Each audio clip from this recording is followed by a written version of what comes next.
And I recommend Rabbi Majeski's weekly Dvar Malchus shir to everybody.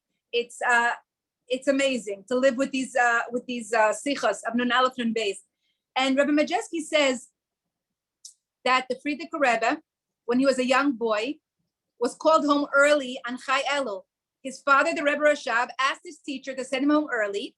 And when he came home, his father said to him, Good Yantif. And he said, I'll say it in the Lashon of my Rebbe. You're supposed to say something in the Lashon, the same words as your Rebbe. And this is what my father told me. He said, Good Yantif to uns. Good Yantif to us.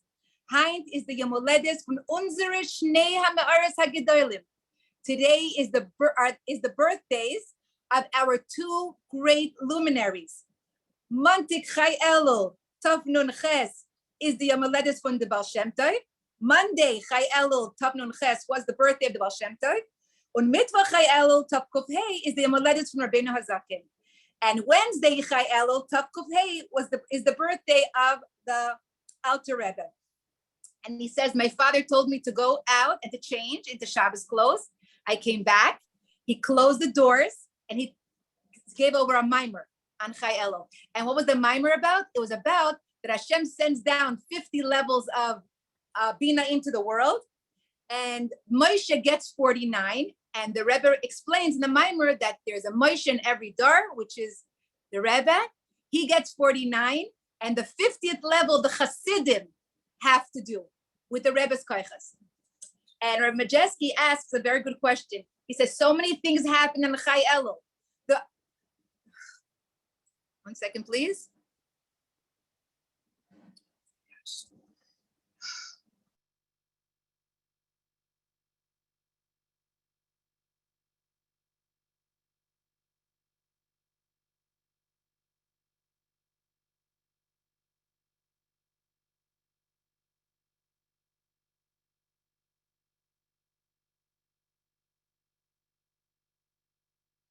Sorry about that. I'm back.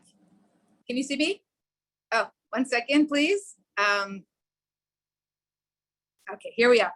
So Rabbi Majeski says so many good things happen on Chai Elul. The Baal Shem Tov was born. His teacher revealed himself to him. He was revealed as a tzaddik and a leader. The Alter Rebbe was born. In the Mittel Rebbe moved the seat of Chabad to Lubavitch.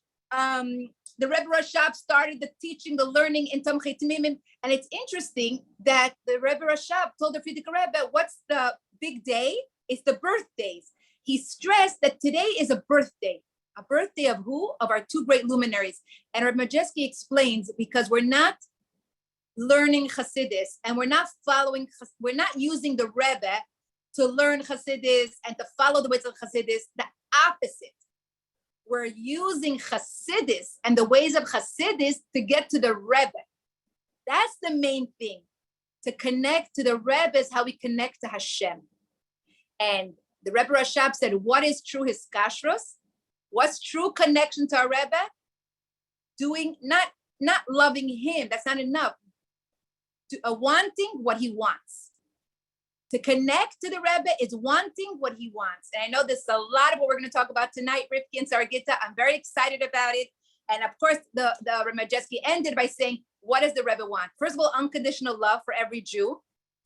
That's what he wants. And number two, which is very connected, the Rebbe always wanted Mashiach. What did he want? He wanted Hashem to come here already. He wanted Mashiach. So the Rav Majeski says, the lesson of tonight of Chai Elul is to want what the Rebbe wants. To believe firmly that Mashiach is coming now, to spread it to everyone, and to welcome him, to stand ready welcoming. And that's why I feel that I'm so happy to have our speakers here tonight, because they have helped so many women personally that I know in our community and all over, just feel ready to welcome Mashiach, get out of their galus, have personal redemption, and get into a Gula space. So Rivky, if we can start just with you helping us see the connection here between Chai Elul and marriage. If you can just clarify that for us, Rivky. And Rivky, thank you so much for all these years of giving us your wonderful marriage lessons and Zooms. And I think we're finally getting it. So thank you. Thank you. It's a pleasure to be here tonight with you. Thank you for inviting. Thank you. So Chai Elul and marriage. What's the connection? So you don't really have to look too far, because what is Chai Elul? I'll give it something a little quick. Chai Elul, this day brought Chayas into the month of Elul, into the world, into the whole year, into our lives, but specifically into the month of Elul, which was a very serious month, a very scary month for Yidden, and very intense. And the Baal Shem Tov and the Alter Rebbe brought joy and chayas and depth and meaning and a whole new understanding of what the month of Elul is. And they brought chayas. So what do they teach us about the month of Elul? And then that shows what they brought to the world in general. He said, what, we're scared, we're fearful, we're afraid Hashem is not going to give us a new year if we don't daven enough, if we don't do enough, if we don't. That's the seriousness of Elul. The seriousness of Elul is that we're about to come to Rosh Hashanah, which is the beginning of the relationship anew with Hashem, a new year with Hashem. And Hashem is saying, I want to restart the relationship with all of my Yidden and with my world. And I want that Yidden should come and crown me as king. And when they crown me as king, then I will have such joy and sweetness and pleasure in taking care of my world. Hashem is going to take care of the world regardless whether we crown him or not, whether we come to shul or not, whether we dip the honey in apple. We're still going to have a good year. Hashem is the king over the world and he takes care of his people. But the question, all the davening and all the coming to hear shofar and all this, the dipping the apple in honey is saying, Hashem is telling us the sweetness of how I'll take care of the world is dependent on the Yidden, is dependent on if the Yidden open their hearts and open their lives and are welcoming me in as their king and want me to be their king, then it's the sweetest pleasure to take care of the world. And it's exactly what I created the world for. And it's with great pleasure. If the Yidden are not welcoming me, I'll take care, but without the pleasure. So the seriousness of Rosh Hashanah is what's being decided. What's being decided is Hashem's, how much sweetness Hashem is going to have this year and pleasure in taking care of his world. That's really serious. So we have the month of Elul to prepare, but not to prepare out of fear. There is a seriousness. A seriousness is, do you feel the Eibishter's love? Do you feel the Eibishter coming out to the field to say, every Jew, I feel your deep neshama hiding in your field, that nobody else knows that you want to be good, and yet you do? I know you do. I hear you're crying out in the field, deep in your soul. And I know you want to be with me. And I want you to know that I want to be with you. And that even if you're worried to come to shul because you didn't have such a good year, you weren't so good, you're embarrassed of how your year was, I want you to know, come as you are. However you're dressed, whoever you are, come as you are. You're my Yid. Afal pi shachata Yisraelhu. And if you welcome me, if you open your heart and you dip that apple in honey, you wish me a sweet year, you're happy to crown me as your king, then it will be the sweetest year. But without you and without your heart open, how can it be sweet? Hashem's goal of creating the world is to be together with us. And this is all what we learned from the Baal Shem Tov, from the Alter Rebbe, and then from all the Rebbeim that broke it down. And so what our Rebbe taught. So Rivky, you're really making me excited for Rosh Hashanah. And I have and what Elul started. Right. And I have the right mindset now, right? We said 12 days to Rosh Hashanah. Every day is a real preparation, right? So how are you relating this to marriage? Is the man like Hashem? He wants to be wanted. Is that what you're saying? That yes. So it's exactly a marriage. That's what the Alter Rebbe told us. That's what the Baal Shem Tov told us. The Baal Shem Tov said, "Rachamana liba bai." The Eibishter wants your heart. When you do the mitzvah, but you do it with your heart, that's what the Eibishter is waiting for. And he introduced, and the Alter Rebbe taught us, Ich will nicht dein Gan Eden, ich will nicht dein Elam Haba, ich will nur dir allein. It's not what I get from you, God. It's you that I want. So this is what's radical. This was never a language that was used before.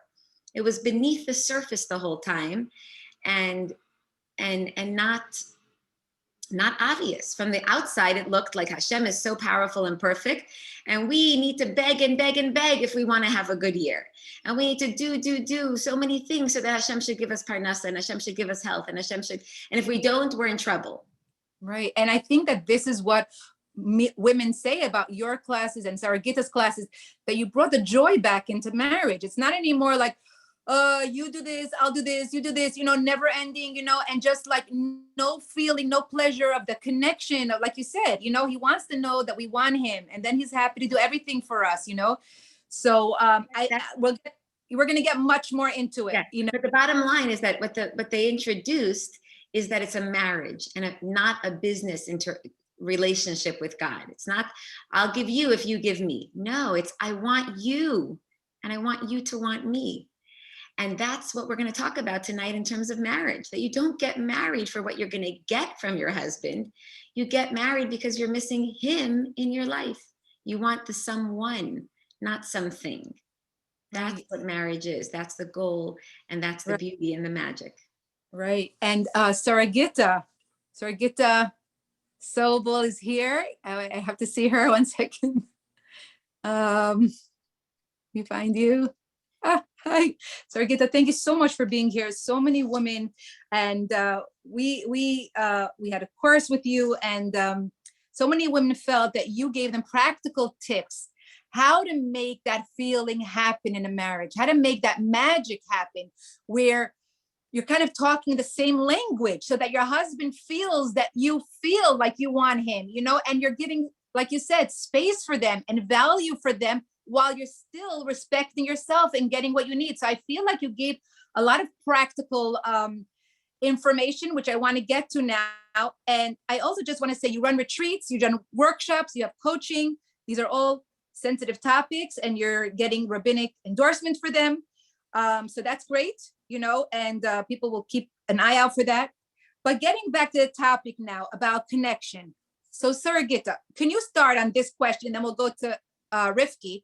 What does connection in a marriage look like? How do you have connection without like being needy? And why is it the woman that's the one that's supposed to initiate, or why is she always looking for connection? Can you explain the whole dynamics of this? I think that this will explain a lot. Sure. First of all, so wonderful to be here, and love the introduction that you shared, Rivky. So thank you. I'm already enjoying it. I'm waiting to hear more myself.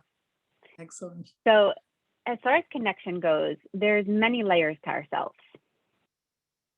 On one level, each one of us is complete as an individual. Each one of us retains a chelek elikami mal mamish. Hashem breathed a piece of a part of himself into us. Now Hashem is not divisible. So when it says that Hashem breathed a neshama into each one of us, that means that each one of us contains the whole of the Eibishter. So there's a completion and there's a wholeness that each one of us retains, and that's unconditional.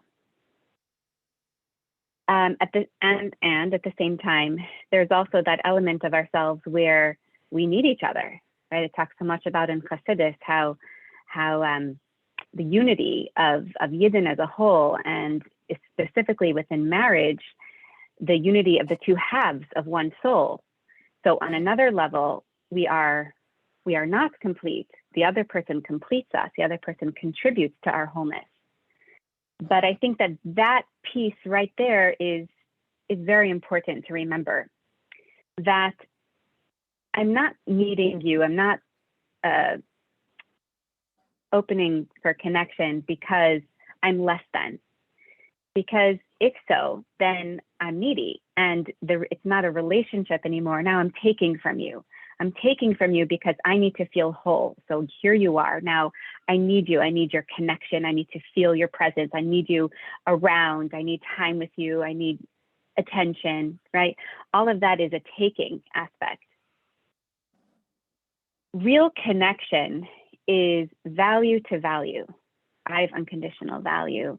You have unconditional value. And your presence, the fact that you've committed yourself to me in this marriage is already the gift, is already the connection. So anything that's given on top of that is,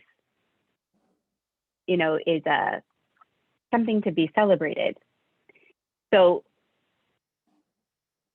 when we look at why is the woman yearning for connection, I think there's a couple layers to this question. One layer is that it's not really a question, it's more of a protest. Honestly, a lot of women feel like, why doesn't my husband want connection with me? And why am I always the one to initiate? And why doesn't he want to spend time with me? And I have to beg for time together, or, he's busy at night, or whatever he's involved in is more important than me.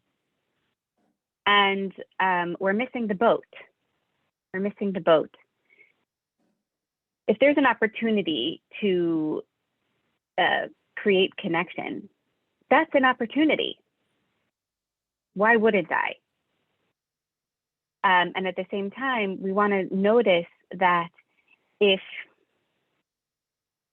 underneath my desire for connection is that lack, I want to connect because I don't feel connected, then again, we're back to that sense of neediness. Okay.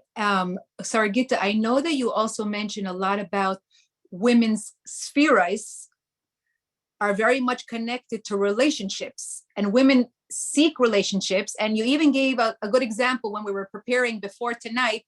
You were saying something like a woman can interpret a man's behavior as, hurting the relationship when he doesn't even have that in mind. And it's important to learn, to understand how we work, how they work, to give value. So can you just touch on that before we ask about that? So I love how you summed up my classes, Zohar, with saying, feminine tunnel vision. That was a great phrase. Mm-hmm. So we know that Hashem created the world with 10 spheres, and those spheres are reflected in each of us. Now, while each of us has all of them, men and women are energized by different spheres, respectively. So we have very different paradigms. So like I explained at length, I'll just touch on it, a little bit here, but men identify with the right side of the spheres and women identify with the left, or energized by the right and the left, respectively. And the women's paradigm, the spheres that we are energized by, are Bina, Gevura, and Hod. These are the elements that make us fabulous mothers. We have routine, we have structure, we have boundaries, we've got safety in there. We have understanding one thing from another, anticipating a child's needs. We have Hod, which is nurture, getting down to the other's level. It's that acknowledgement, that humility. There's praise, there's beauty, the way we beautify our homes, beautify our children. And it's very much the value of relationship. Whereas on the masculine side, to the right of the spheres, a man is energized by Chachma, Chesed, and Netzach, respectively. So his paradigm is very different and often directly can contradict the feminine paradigm. And what that looks like, a man is Chesed, there's vision, insight, wisdom, leadership, and Chesed, that was Chachma, and Chesed, which is, expansiveness, love, playfulness, giving, generosity, and then Netzach, which is endurance, rising to a challenge, commitment, conquest, competition. So sometimes these elements really, really clash with each other. For example, and here's the example. Let's say a woman is struggling with bedtime and her husband announces he's on his way to Ma'ariv. So the woman is there thinking, relationship, do you see that I'm struggling? Look what's going on in the house. How could you say you're going to Ma'ariv right when we're in the thick of it, right when I need your help? Whereas the masculine paradigm is commitment. So it's not that Ma'ariv is more important than you. It's that he has a value for commitment. And it's not exclusive to your relationship, but it just is. It's part of his paradigm. So when a woman understands that part of the masculine paradigm is a commitment, let's say we're using this example, then instead of resisting it and looking at it as something that clashes with or is denying her desire for support, she can actually look at it as a contribution, as a legitimate value.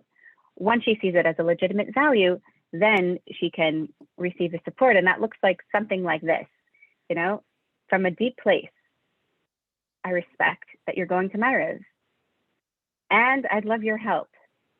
So the words that I'm saying are simple, but the idea behind it is that connection happens at any given moment where I choose to see the value in the other person.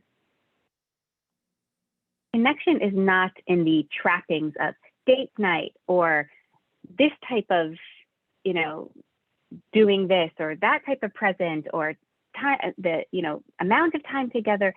It's in any moment that I choose to see value in you, I've connected. And that's available to us every single moment. Wow. And Sara Gita, this was mind-blowing. I mean, this whole concept was mind-blowing for us. I just want to ask you, just to end this part of the question, if you come to your spouse with this in your mind, holding this, you know, like, I realize what you're trying to do. That's wonderful, but can you still stay?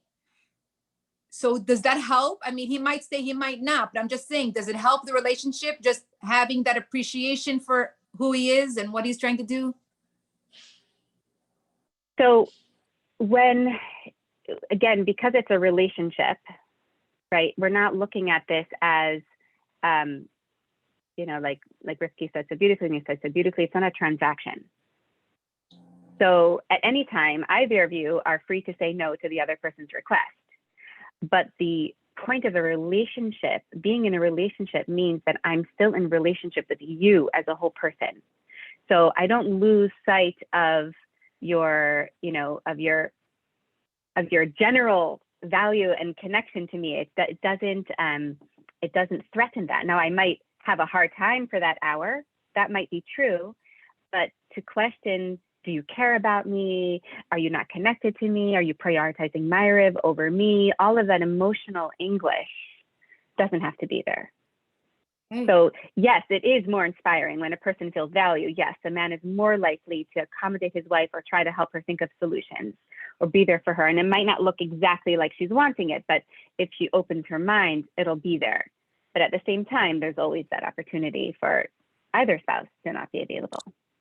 Thank you. Thank you so much. This is a great start. And I want to ask Rivky now, Rivky, especially since I watched again now, Hanging with Hasidics, that excellent clip, and where you shared so much about this idea of connection and neededness.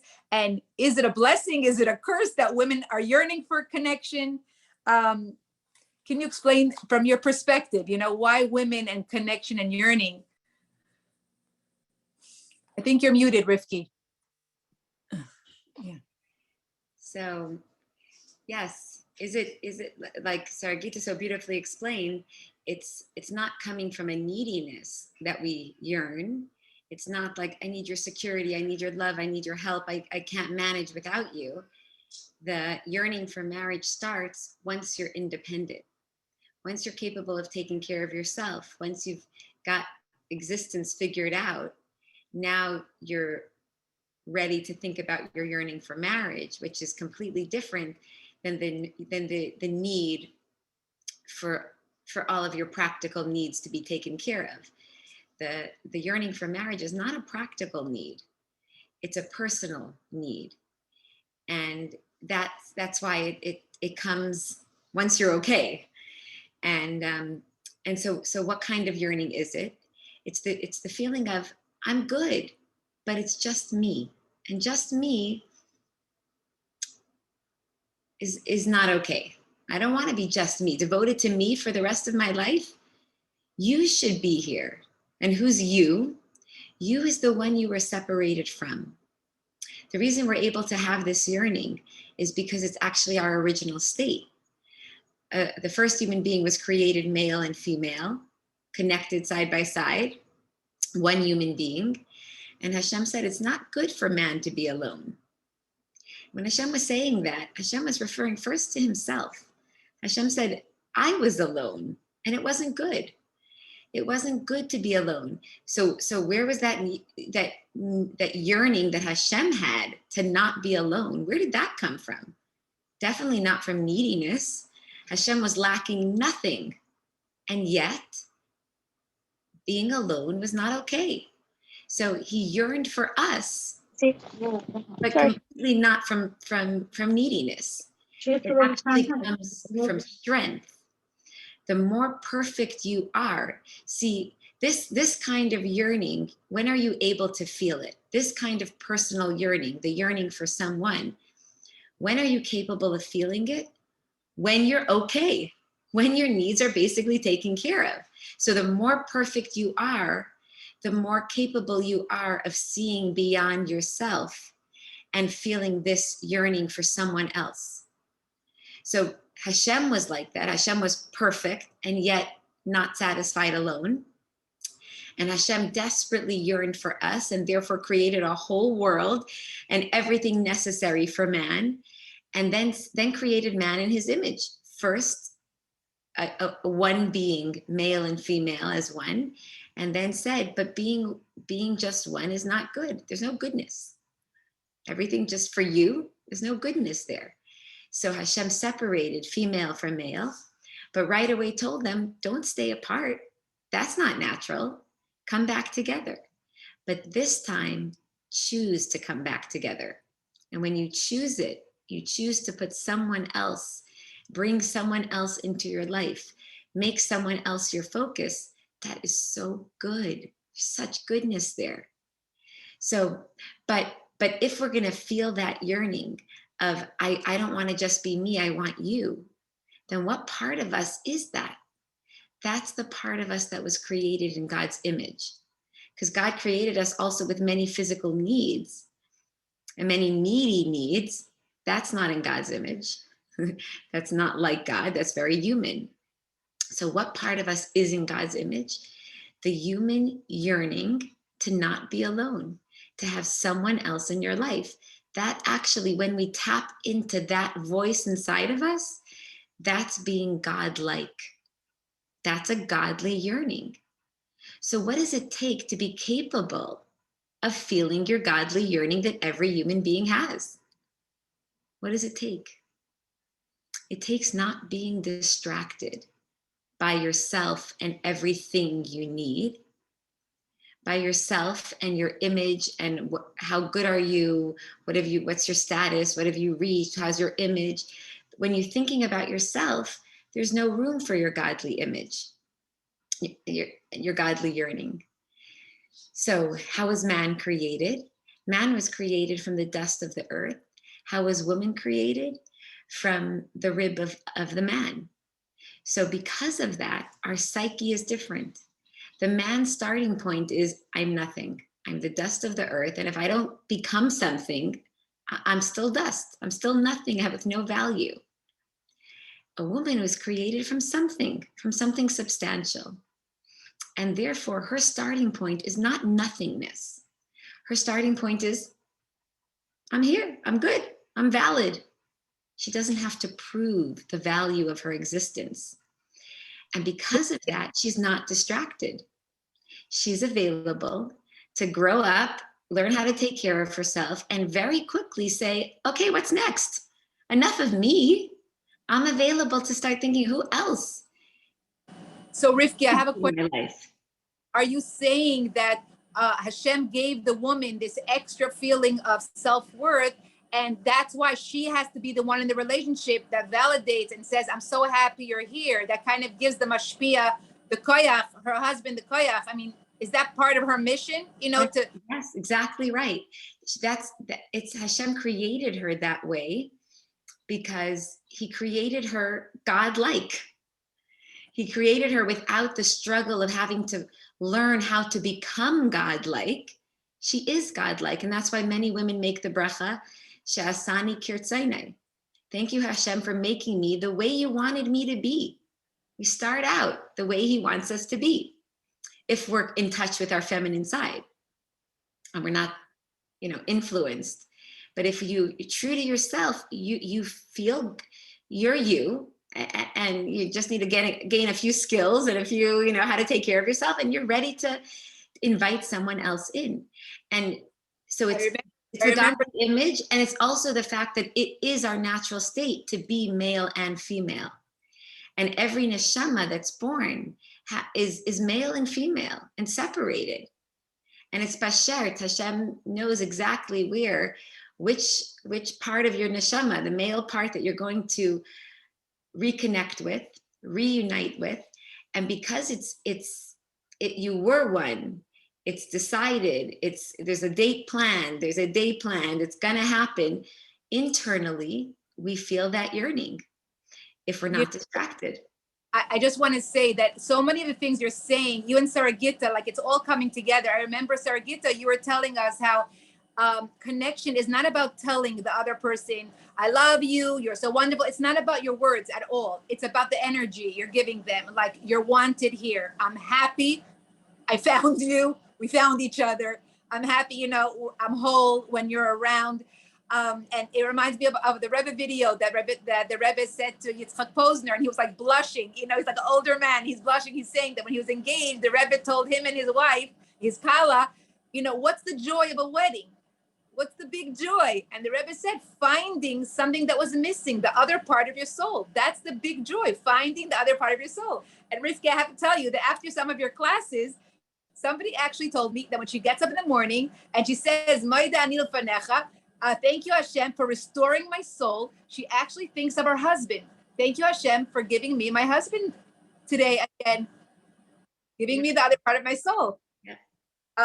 So I want to ask Zohar, I want to pose a question in the middle of both of Rivky and Gita. I see something like in between these. So somebody could be listening to this right now and say, it sounds nice, it sounds beautiful, but it's in real life, it doesn't really, it's really hard.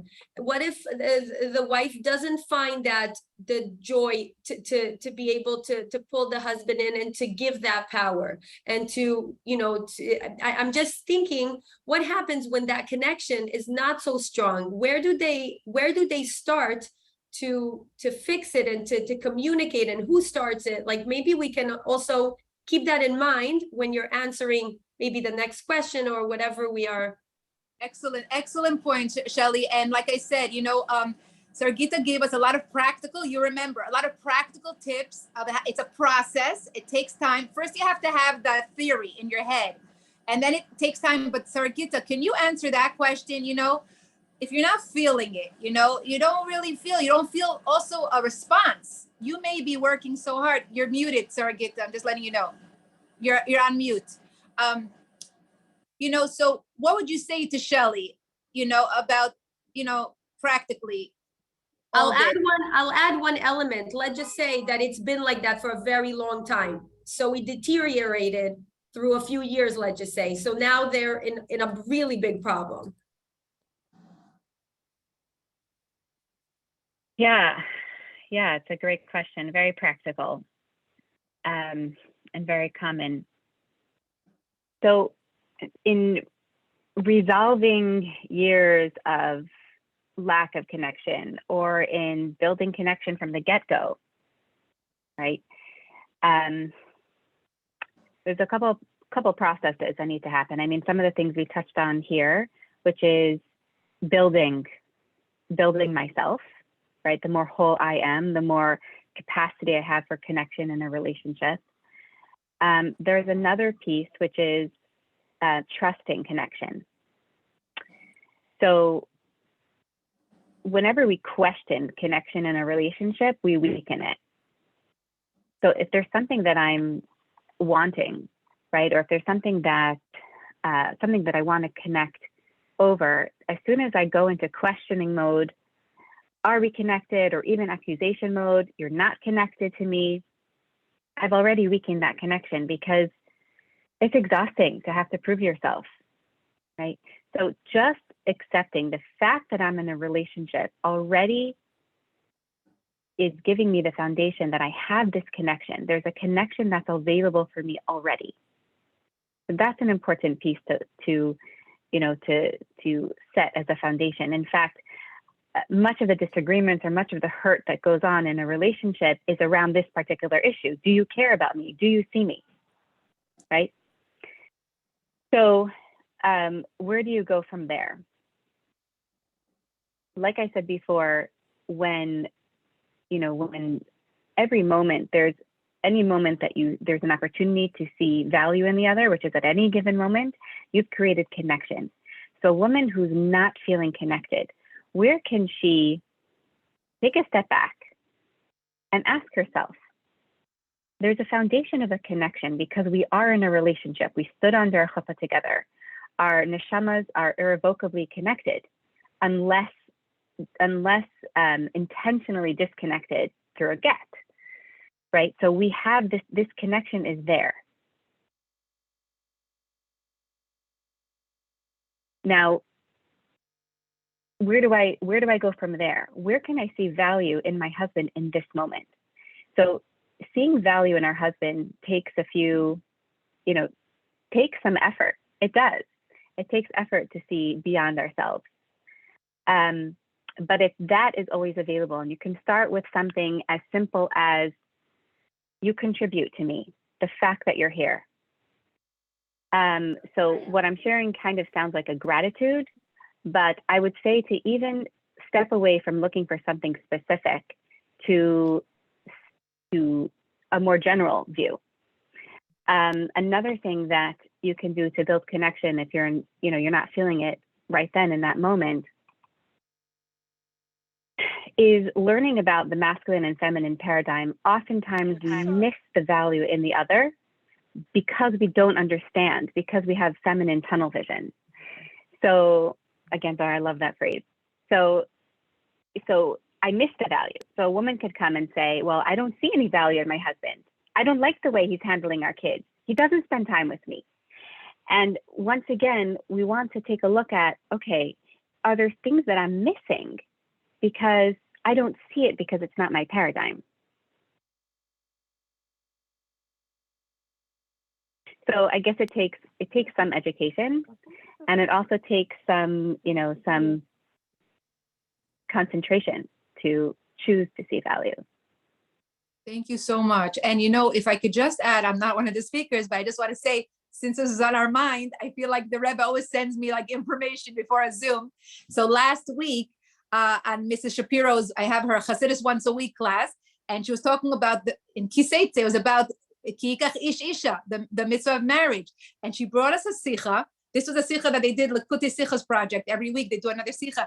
And she said something fascinating.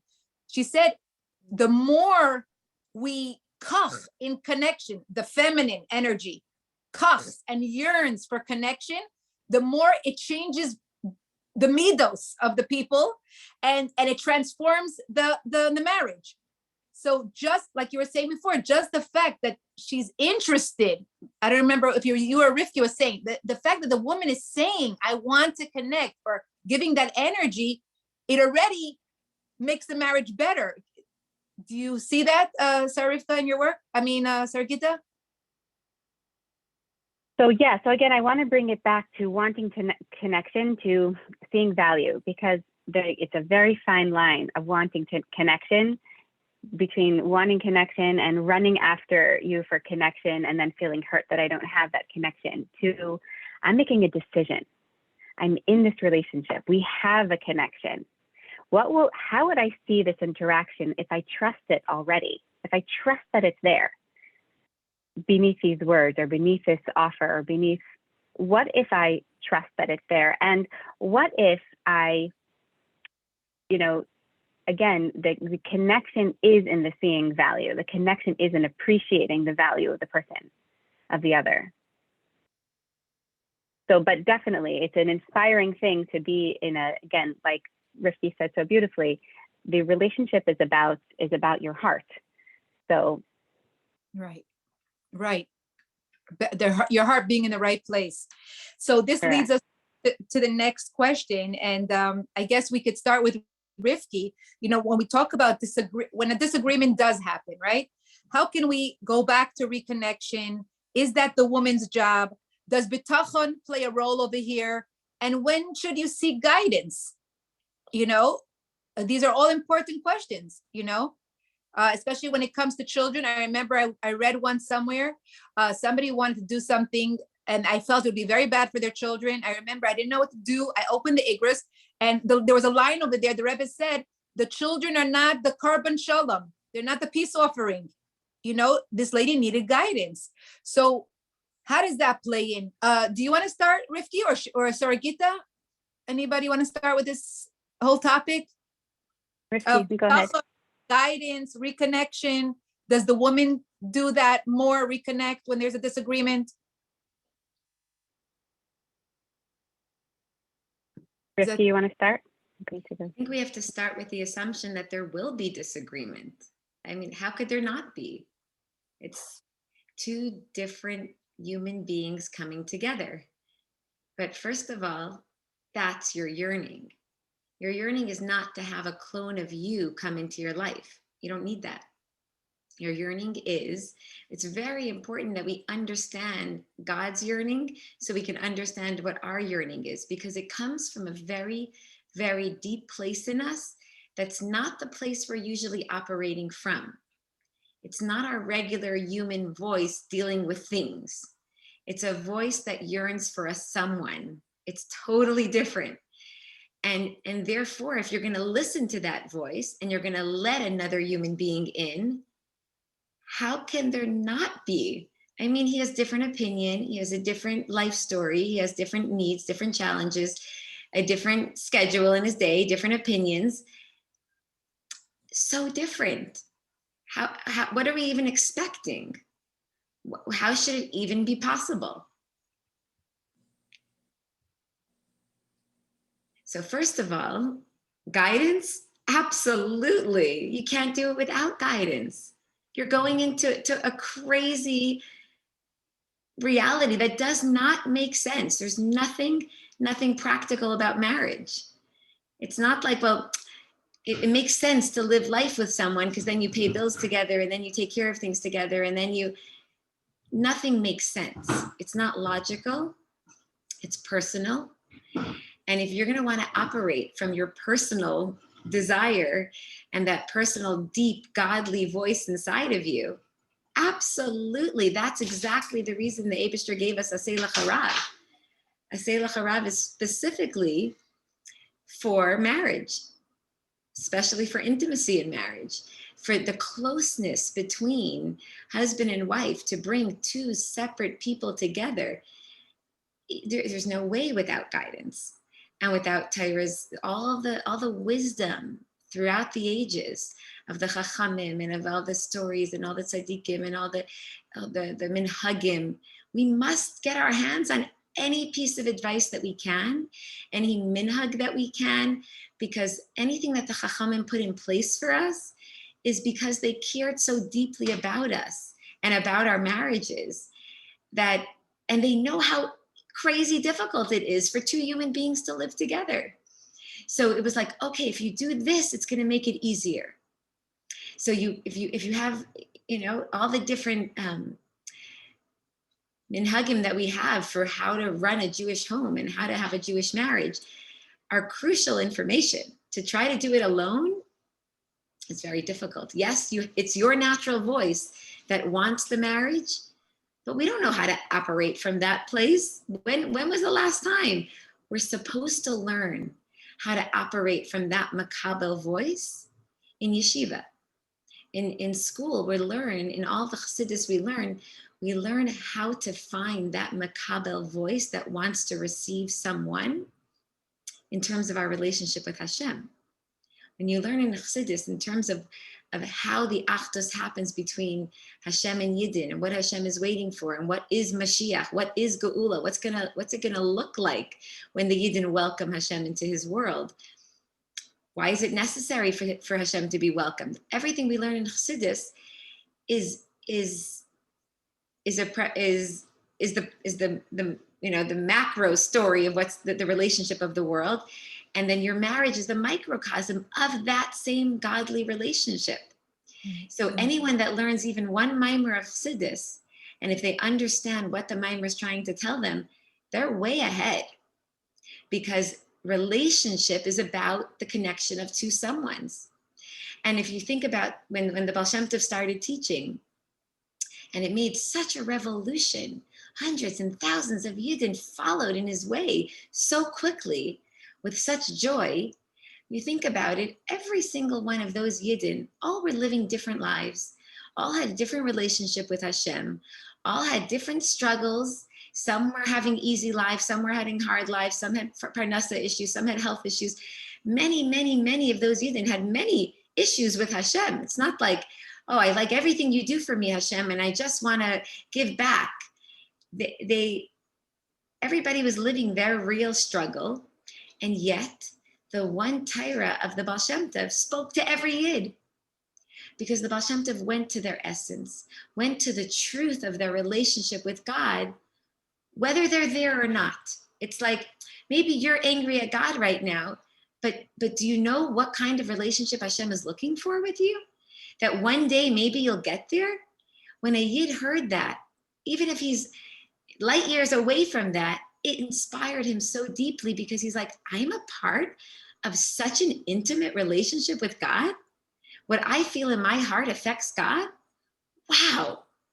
So every Yid was moved, even though every Yid had a different relationship with Hashem and was at a different point in their journey. Rivky, let me ask you this, because you just made me realize something. So what you're saying is, what it says basically in Yearning, that a Yid doesn't want, and he's incapable of separating himself from Hashem.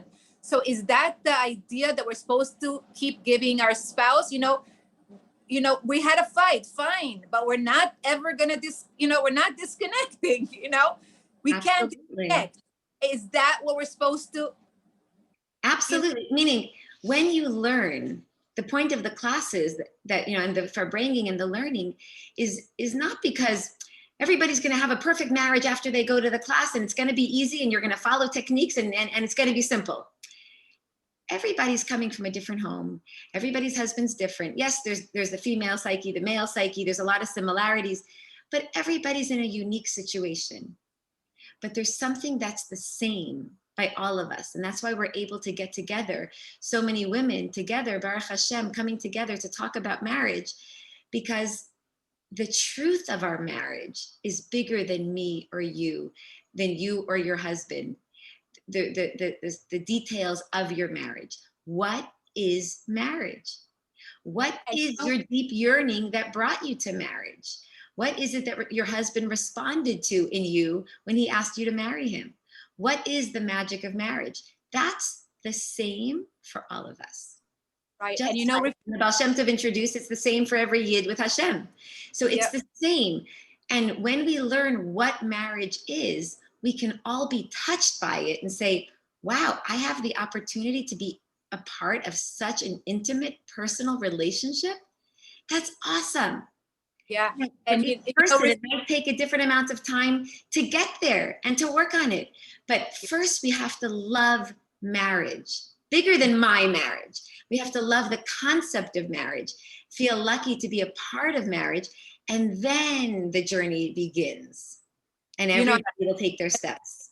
I must say, Rivky, and also Sara Gita, that I think that what was helping so many women's marriages and then their families is because when they came home from your classes, they came with this mindset like, it's okay, we're gonna get through this. We're not, we're not giving up on the marriage so fast. Why is it okay? Why is it okay with their struggles? And that we're not perfect.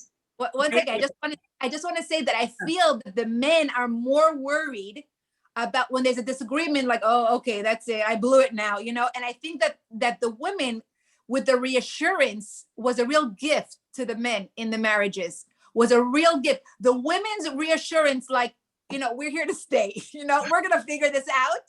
But that reassurance, I think, was the biggest gift to these families, anyone who took your classes. And I also want to ask Sara Gita about this, because she gave us the gift of the abundance theory. Sara Gita, people can fight over finances. And you were saying how having bitachon, that we are going to have whatever we need, right?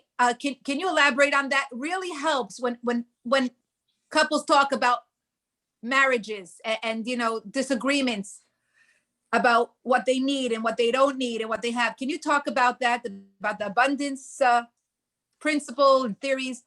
But you're muted.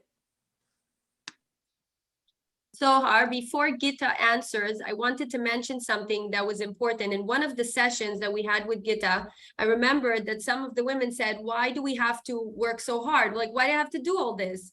And it was in connection to this idea also with Chai Elul, that basically the Alter Rebbe and the Baal Shem Tov had this bittul, because they understood that even though somebody might be arrogant or somebody might be difficult or somebody was going through a hard time and they were very far from Hashem, they had that understanding that through their patience and love, they can bring them closer because they had that deeper understanding. So women have that deeper understanding, and that's why they have the power to be able to be a little bit more patient.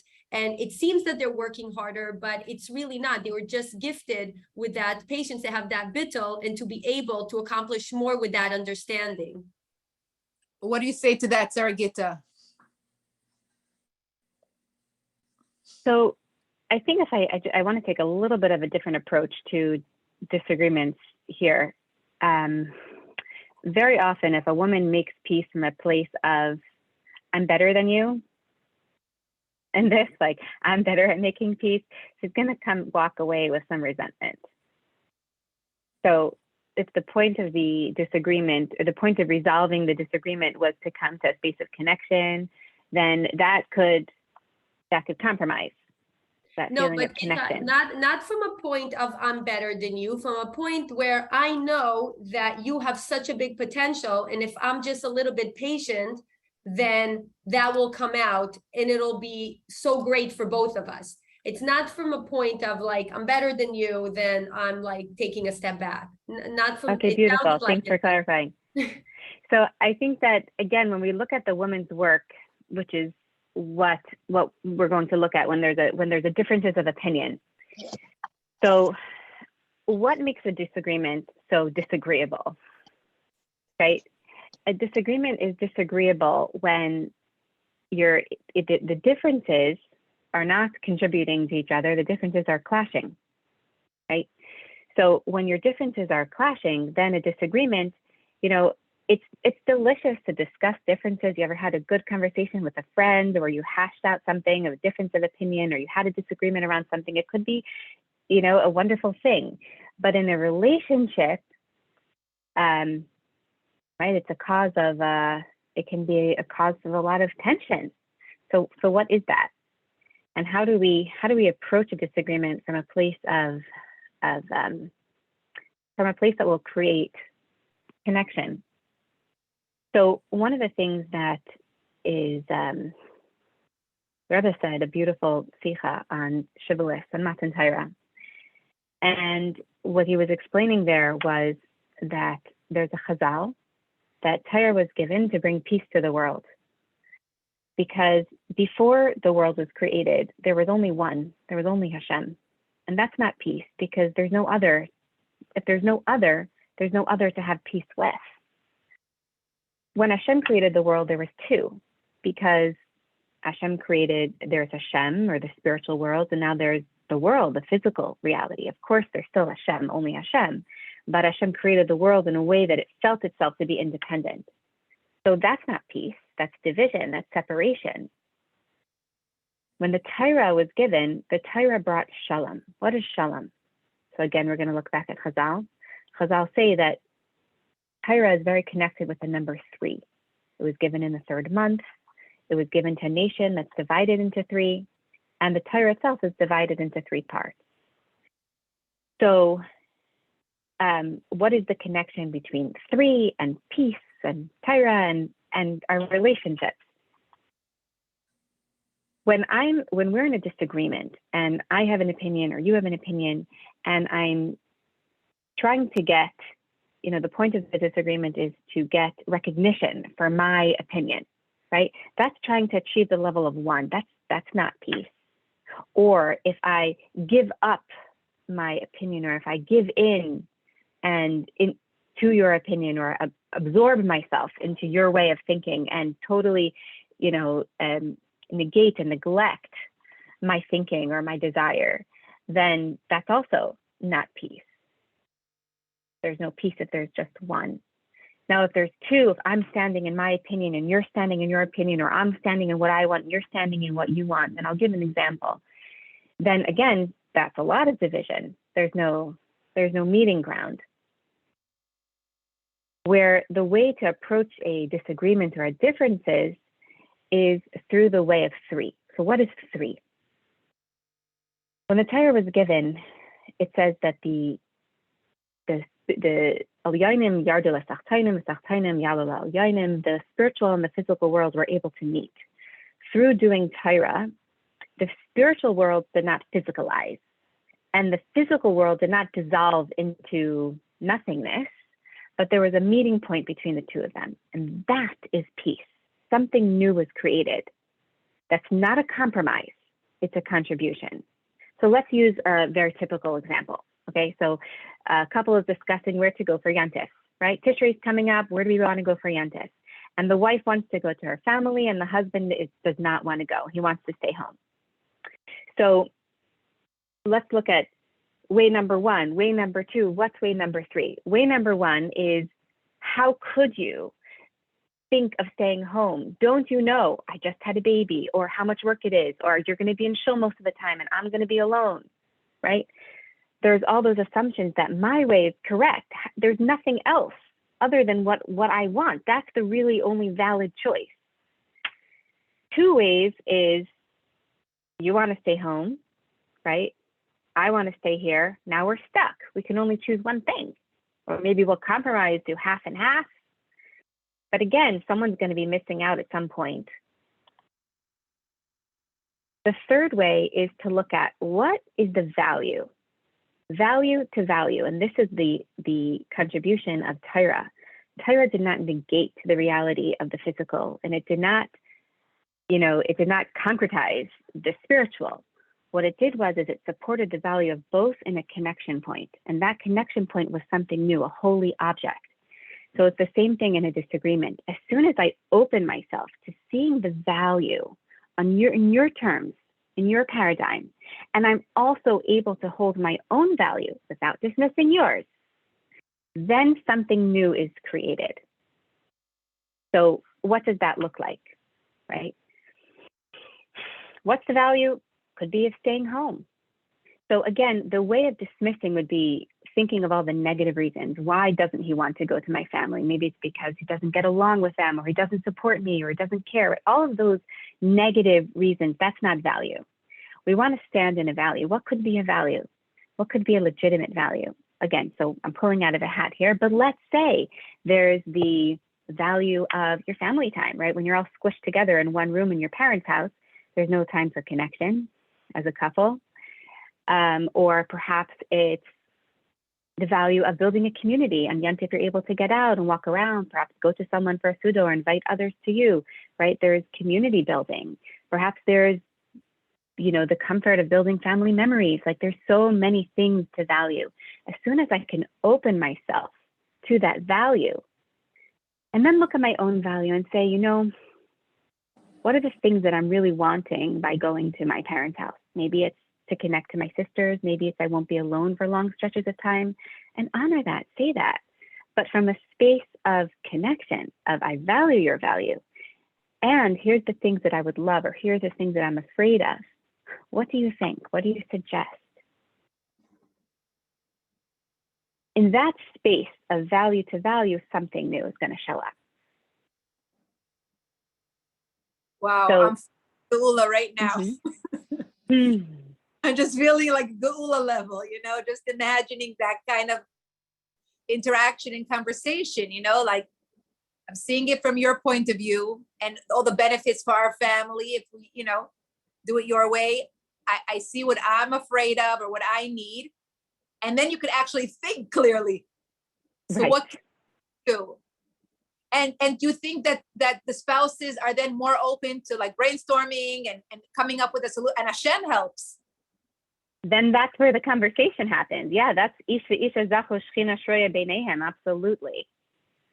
Wow.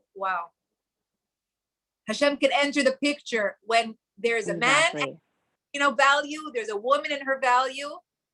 Hashem can come and help out. Wow. Yeah.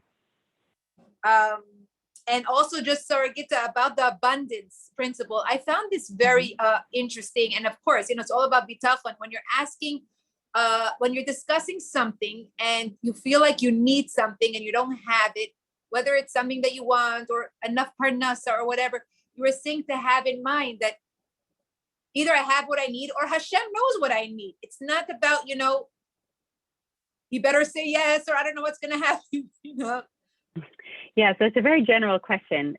So when we look at the Rebbe addresses this often with a quote from the Zohar, right? And the Zohar, the quote is that when a man shows a radiant face, turns a radiant face towards Hashem, then Hashem responds in kind. Hashem turns a radiant face towards him, showers him with abundance. And we see this quote often brought in when a person has been complaining or doesn't have something, or there's a marital issue and there's something there that's not enough.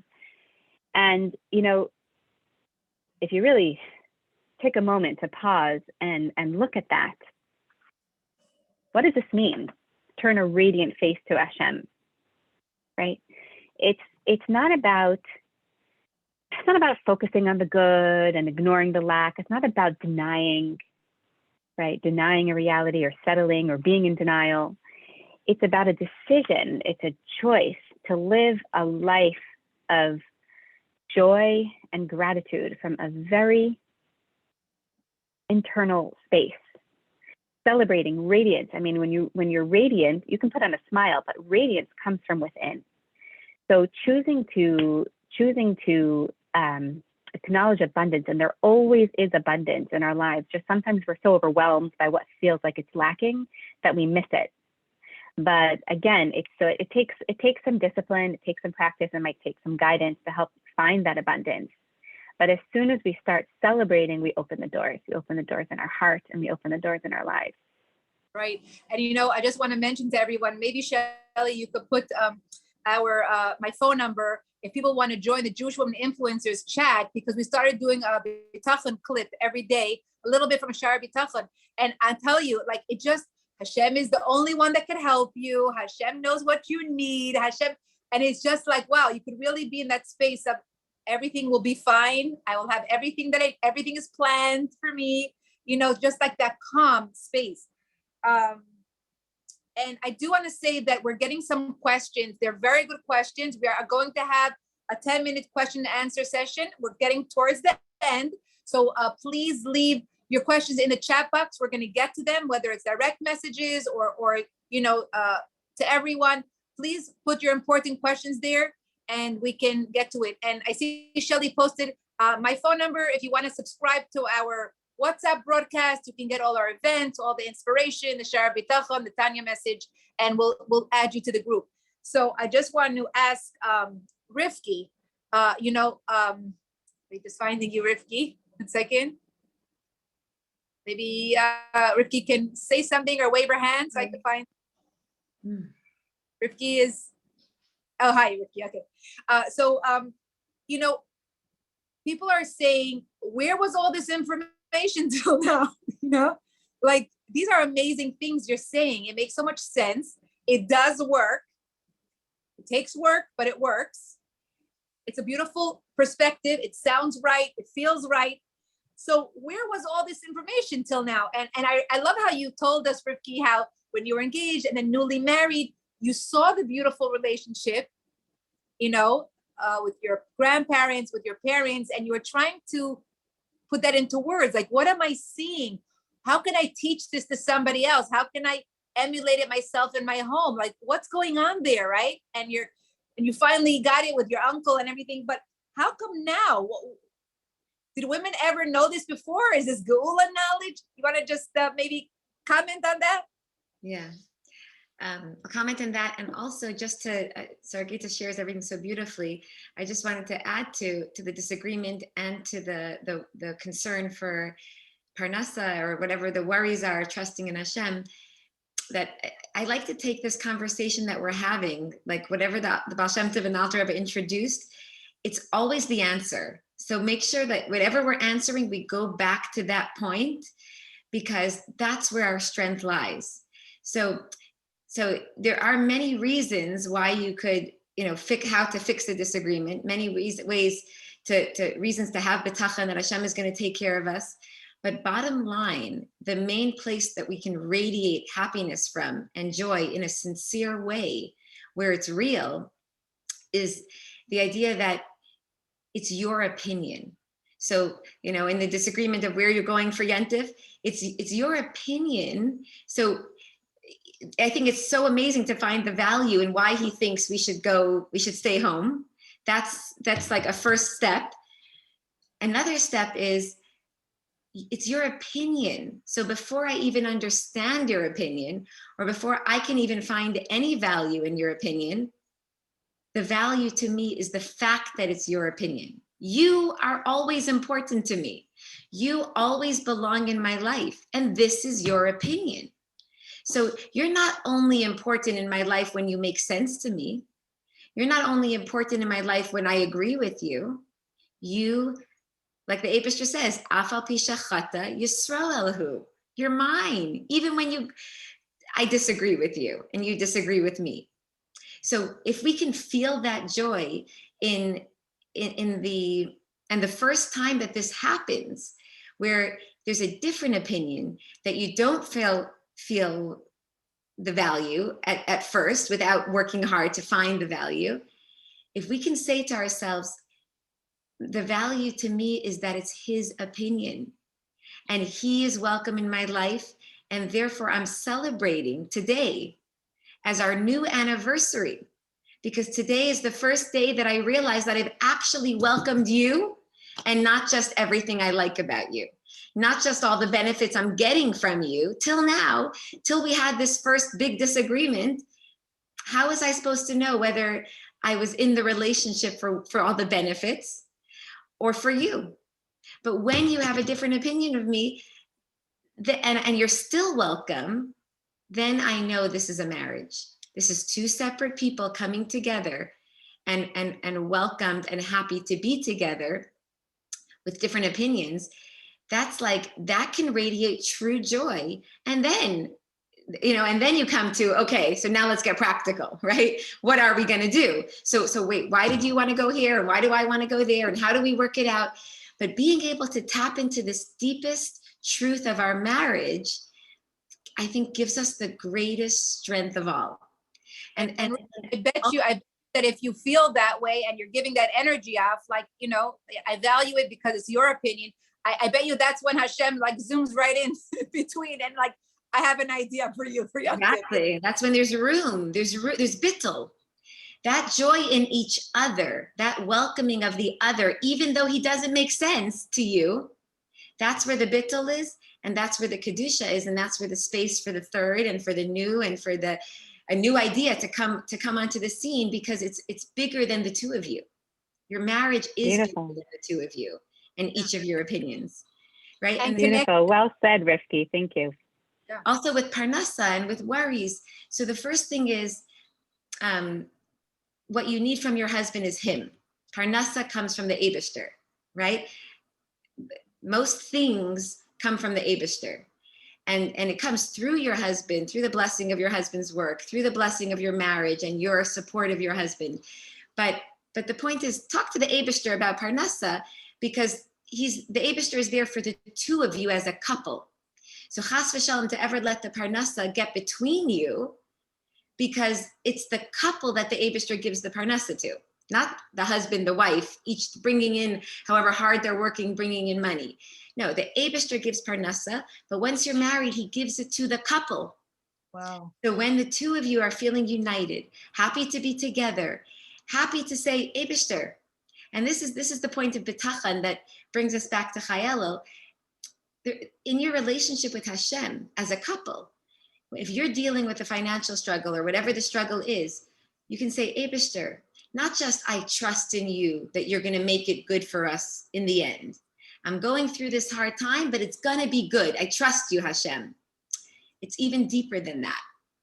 The Baal Shem Tov and the Alter Rebbe taught us how to have a deeper bitachon. What's deeper? The couple as a one unit can say, Eibishter, I know what you feel for us. I know how much we mean to you and how you care for us and how you want to provide for us. If you're putting us in this situation right now, today, tomorrow is going to be different, but you put us here today, then not only, but it's going to get better. No, Eibishter, if you put us here today, obviously there's something you're waiting for us to accomplish for you in this situation that we would not be able to do for you if we weren't here in the struggle together, figuring it out. So Eibishter, I'm not upset at you for having a different opinion than me, because our opinion is that we should have the parnasa and your opinion is to put us here right now. I'm not upset at you. I welcome you into my life. What does it mean to welcome God into your life? To welcome God into your life means I welcome you and your purpose, your need for creation, your need for dir b'tachtainim, whatever it is you created the world for and where you need us personally in the world is welcome. The whole of you, God, not just how you provide for me is welcome. You are welcome and your desire is welcome. So if this is where you need me, this is where the two of us are happy to serve you and figure out a solution and figure out what's being accomplished here. And we'll get it done. And tomorrow, Eibishter, I know it's gonna be easier and you'll put us on to the next higher level challenge. I love it. And thank you for reminding us that the couple gets a blessing. It's the wife that also brings a blessing of parnasa. And I just want to say what you're saying. I had the schus. I was in 770 the other day, yesterday, and this older lady came in, and it was Mrs. Slavin. And I share with you the story, but I want to share with everyone because it's just so touching. Because you see, like the older generation, they really get it. They understand what marriage is, and this whole thing, everything we're talking about, she started telling me, Mrs. Slavin, I wished her a good year, so she told me, you should know that my father was a very special man. At age 42, he was murdered by the Nazis. Me and my mother and my siblings, and Rivky, your grandfather knows this family and helped this family. They ended up in Siberia. She says, you don't want to know what Siberia was like. It's impossible to describe the hardships we went through in Siberia. But she says my mother didn't have money and she had all these kids, talking about, food in the winter. And she said she asked somebody for a loan. She said somebody that we knew, and she asked him for a few rubles. And he told her that he's going to have to ask for a collateral, which was very hurtful to her. She was 8 years old. No, she was 11 already. Her father died when she was 8. Now she was 11 years old in Siberia.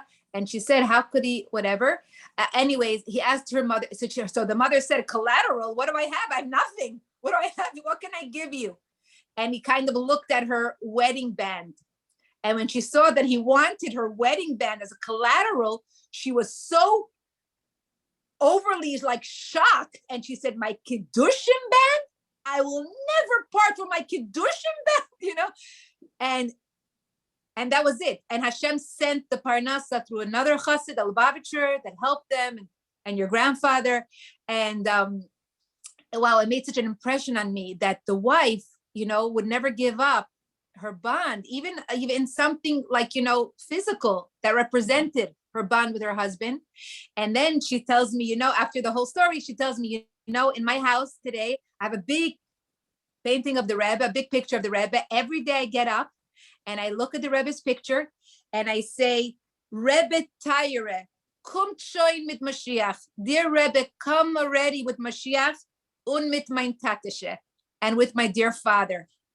And I think that what we talked about today, how the Alter Rebbe said, all I want is you. And she expressed it so well. Rebbe, I want you. Mashiach, I want you. Hashem, I want you.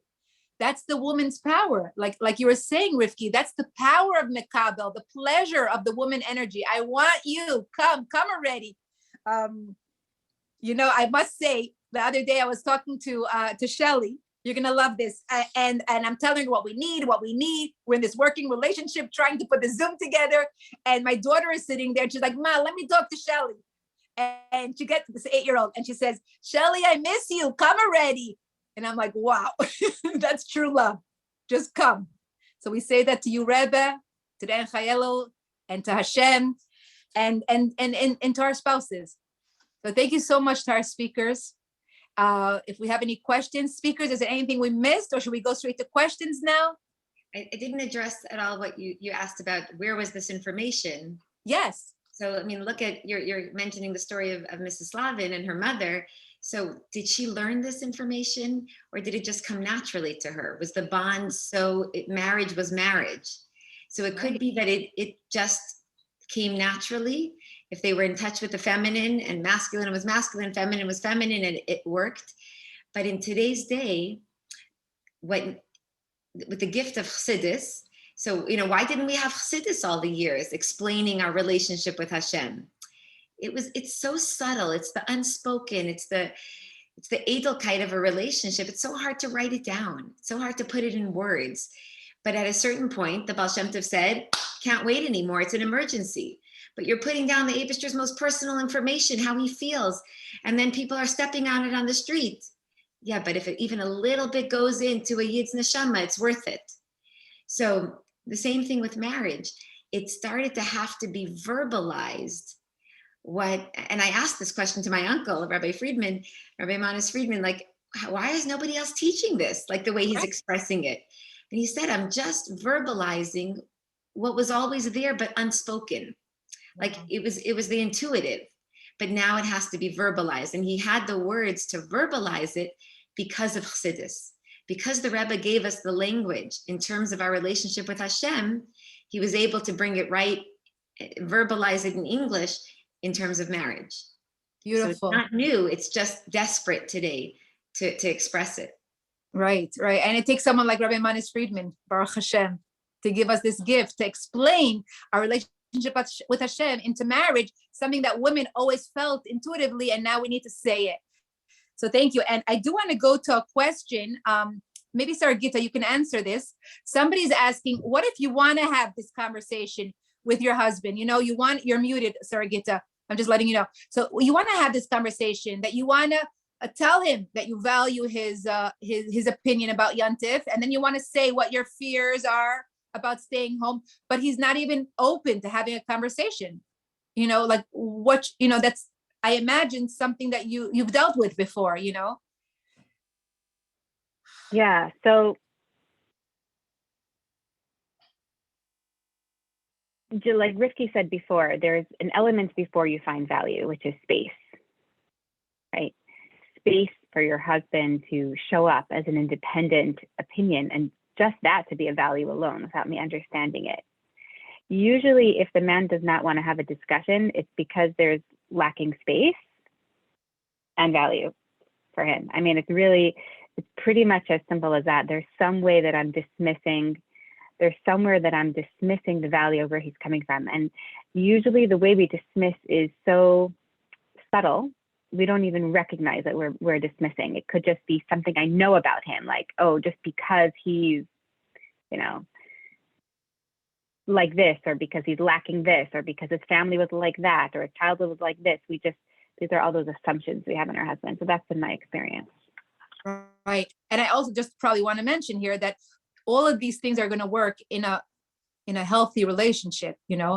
If a person's spouse is in a very, difficult place, mentally, physically, whatever it is, it's not going to be so easy, obviously, then you need more professional intervention.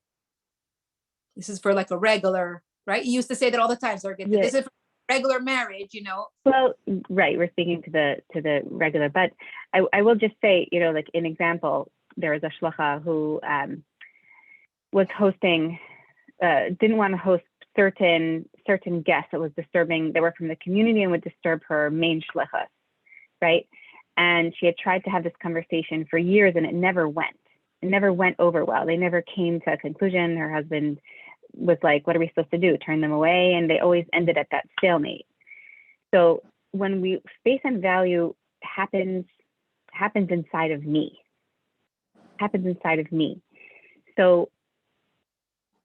So it's not about what I say, what I do. It's not about me trying to find a value or me trying to, it's about,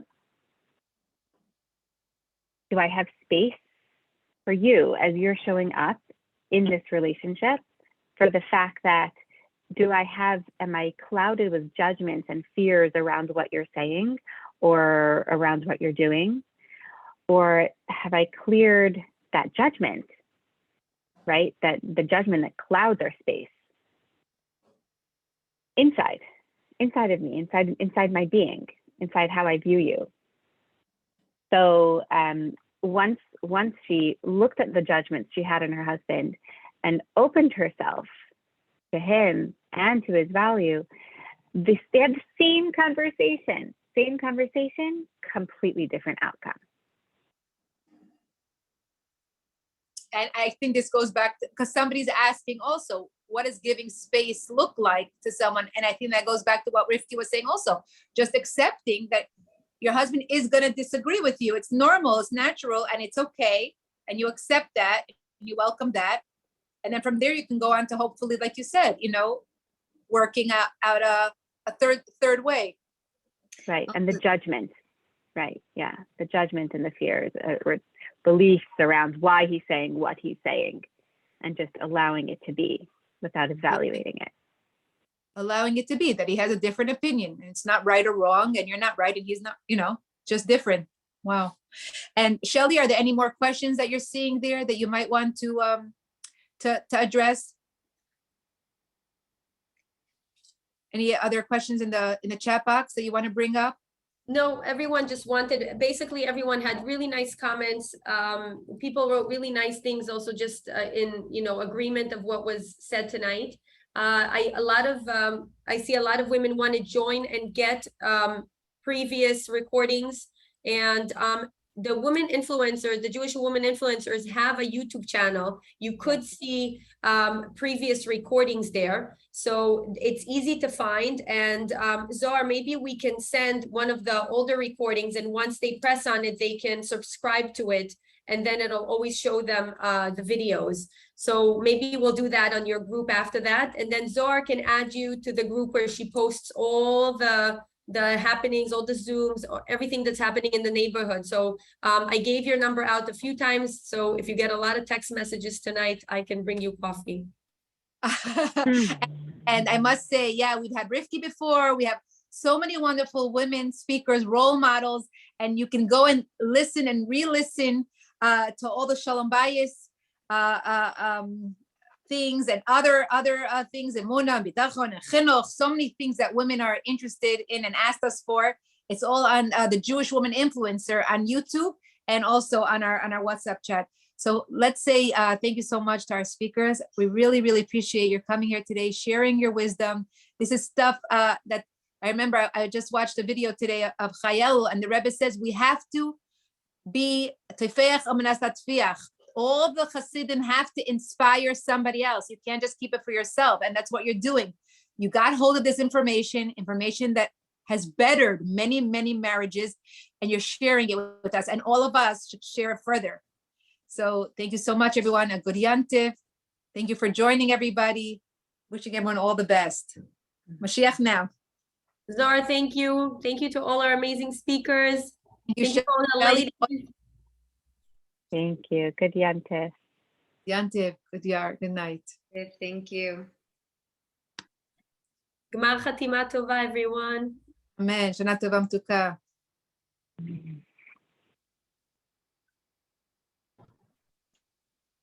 Thank you very much. Thank you.